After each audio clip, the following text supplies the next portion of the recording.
To explain this, think about it as a reality show. We've been checking social media and it seems like things are going well. What we found in this marsh area, it looks to be like some mix of oil on this marshland. Anthony, what's your favorite Muhammad Ali moment? Two of them went flying 80 feet. Many of them were playing on the street as they heard gunshots ring out. A lady in the crowd yelled, "Donald, you should be president." Here's his response: "Ma'am, very soon you'll be very happy." I want to show you this video one more time of post-election demonstrations in San Diego. While people were demonstrating on the ground, he was yelling white power. Can you imagine this is happening in California? You simply Google his name, Steve Bannon.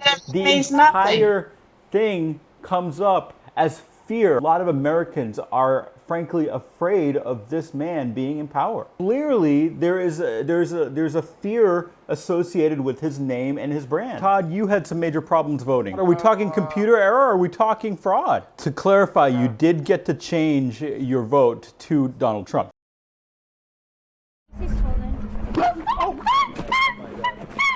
You are looking at exclusive video you'll see only on News 3. Our camera is capturing the same chimp, CJ, who officers tranquilized and returned after it got loose earlier in the day. This time, the chimp grabbed and held on to an Inside Edition photographer. This taking place while we both talked with one of its caretakers. She was telling us that animals kept in captivity are dangerous. They're cute. I can get her to do some tricks for you if you want, but she'll rip your face off just as soon as she can. Oh my gosh. Strangers, just understand one thing, please. With chimpanzees, strangers are enemies. And there's more dramatic video, this time from a News 3 viewer's cell phone, as Metro officers shot and killed CJ's cage mate, Buddy. No! Officers, fearing both creatures on the loose, posed a public danger. Another caretaker who was there when this all went down described for us the raw emotion he had to endure. So I heard bang, bang, bang. Yeah. You witnessed that. What went through your heart when you saw that? Well, at that point, I knew it was over. I just wasn't even thinking. I was just like, I was already bracing for it. Lee Watkinson, who also took care of the two chimps, showed us how he believed the two got loose. This is like an example of the strength these animals have. Yeah, it's a really heavy door, so they pulled this off and this loose. Timmy DeRosa gave us this demonstration. You're a strong guy, right? Could you please go in there? I am going to shut the door. Okay.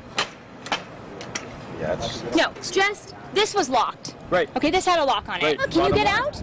It's pretty solid. So when they were building this cage, I said, do not spare one single bit. Yeah. Because I would never be able to sleep if I thought I killed my chimp. Yet, on this traumatic day, one lost its life. DeRosa says this was a tragic and freak incident.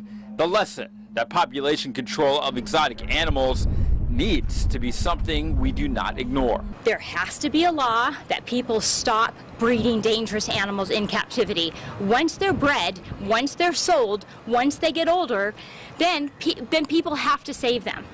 This isn't what we want to do our whole life. We want this problem to be solved. Well, some impacting words right there. Those caretakers told me tonight that they actually stepped in about 6 years ago when the owners of these chimps were not able to take care of them themselves. Since that time, they told me that they've spent hundreds of thousands of dollars both to take care of these chimps, but also to keep them secure from other people around them.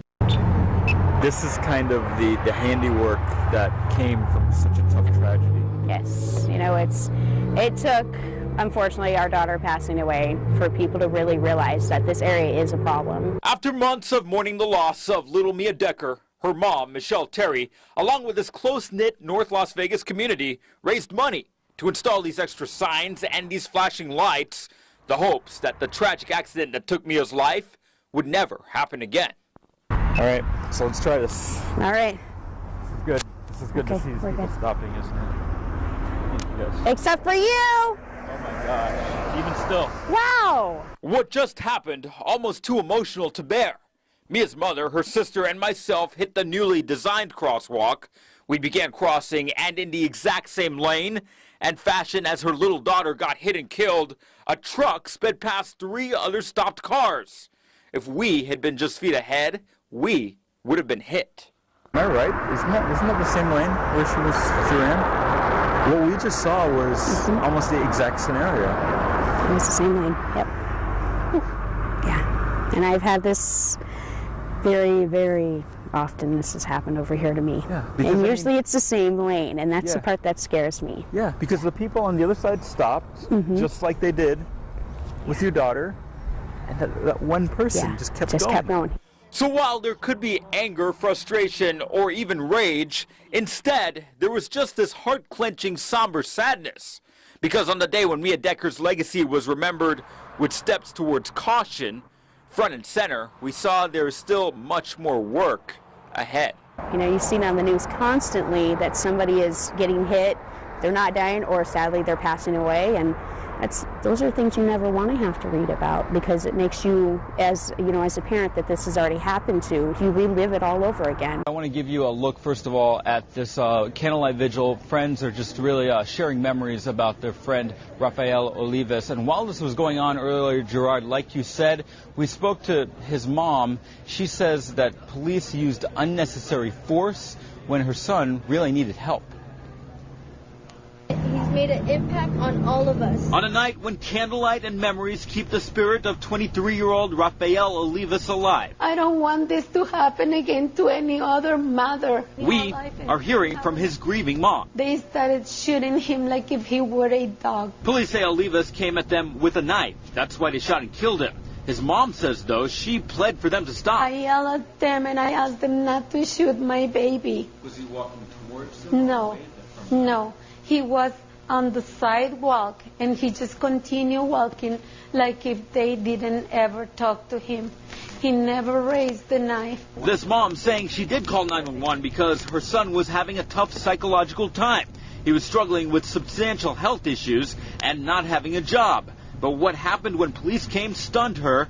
This woman coming forward because she says what the police did on this day was in cold blood. He wasn't part of any gang.